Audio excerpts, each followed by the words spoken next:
OBC मधनं मराठा आरक्षण मिळावं यावर मनोज जरांगे पाटील अजूनही ठाम आहेत। आरक्षणाची 50% मर्यादा वाढवा अशी मागणी जरांगे पाटलांनी केली आणि त्यामुळे राज्यातले नेते केंद्र सरकारकडे आरक्षण वाढवायची मागणी करणार का? आरक्षणाची मर्यादा वाढवणं शक्य आहे का? समजा आरक्षणाची मर्यादा वाढवली तर हा प्रश्न सुटेल का? असे अनेक प्रश्न या निमित्तानं उपस्थित होत आहेत। मराठा आरक्षणासाठी जरांगे पाटलांनी आता दिल्लीच्या दिशेनं मोर्चा वळवलाय। आरक्षणाची 50% मर्यादा वाढवा अशी मागणी त्यांनी केली आहे। मात्र ओबीसींमधूनच आरक्षण द्यावं यावर जरांगे पाटील ठाम आहेत। मराठा जात मागास असल्याचं सरकारनं म्हटलंय।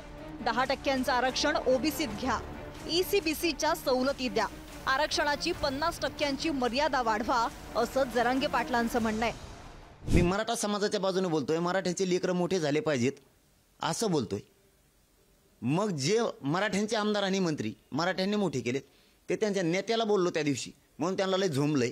तर त्यांनी आता त्याच्या नेत्याला म्हणायला पाहिजे ना, देवेंद्र फडणवीस साहेबाला त्यांनी सांगायला पाहिजे, कारण ते फडणवीस साहेब हुशार आहेत। त्यांना त्यांनी म्हणावं ह्या आमदारांना मंत्र्यांना की तुम्ही हे 10% जे दिलंय आता याच्यात मराठा समाज मागास सिद्ध झालाय, मग मराठ्यांना ओबीसीत घ्या आणि आपण सगळे दिल्लीला चला आणि मोदी साहेबाला सांगू की मर्यादा वाढवा। जमत नाही का? 10% मराठा समाज मागास सिद्ध झालेला आहे, त्याला ओबीसी आरक्षणात घ्या, 50%च्या वर ते ठेवू नका। बघा, मागणी नीट लक्षात असू द्या, 50%च्या वर त्याला ठेवू नका, ओबीसीत टाका। जा मोदी साहेबाकडं, हा म्हणतो मी ते, पण याचा अर्थ मी सगळ्या सोयऱ्यांपासून हटणार नाही, ओबीसी आरक्षणात मी त्यापासून हटू शकत। राज्य सरकारनं दिलेल्या 10% आरक्षणावर जरांगे पाटील समाधानी नाहीयेत।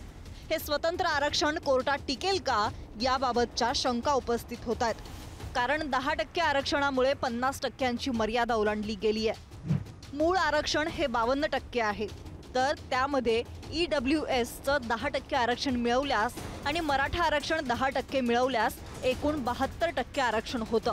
याआधी युती सरकारनं शिक्षणात 12% आणि सरकारी नोकरीत 13% असं आरक्षण दिलं होतं।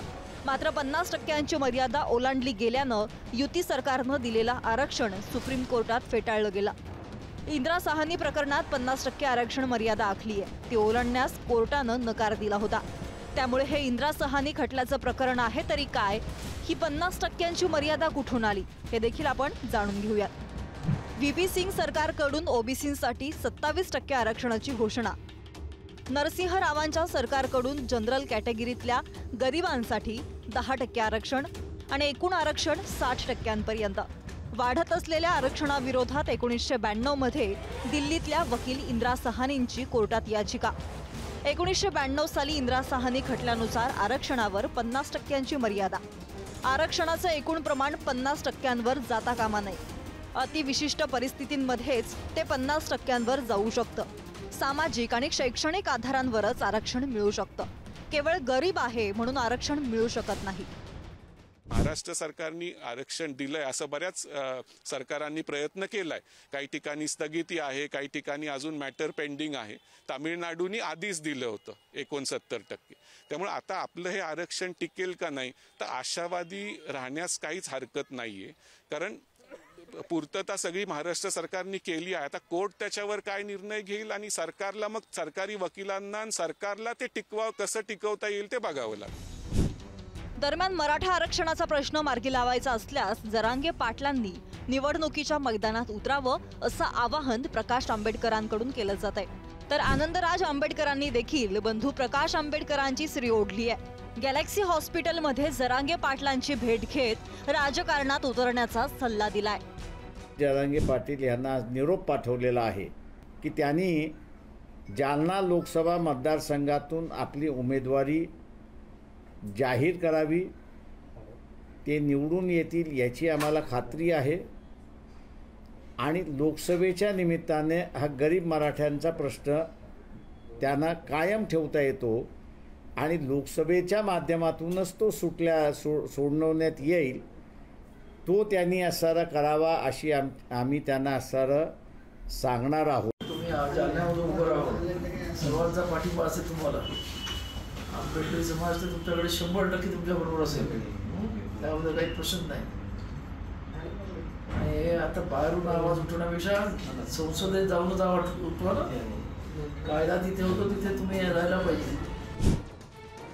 जरांगे पाटलांनी आरक्षणाची मर्यादा वाढवा अशी मागणी केली आहे. अर्थात ओबीसींमधून आरक्षण हवं यावरून ते मागे हटायला काही तयार नाहीयेत.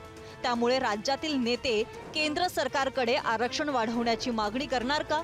आरक्षणाची मर्यादा वाढवणं शक्य आहे का? समजा आरक्षणाची मर्यादा वाढल्यास प्रश्न सुटेल का? हे सगळे प्रश्न या निमित्तानं उपस्थित होत आहेत.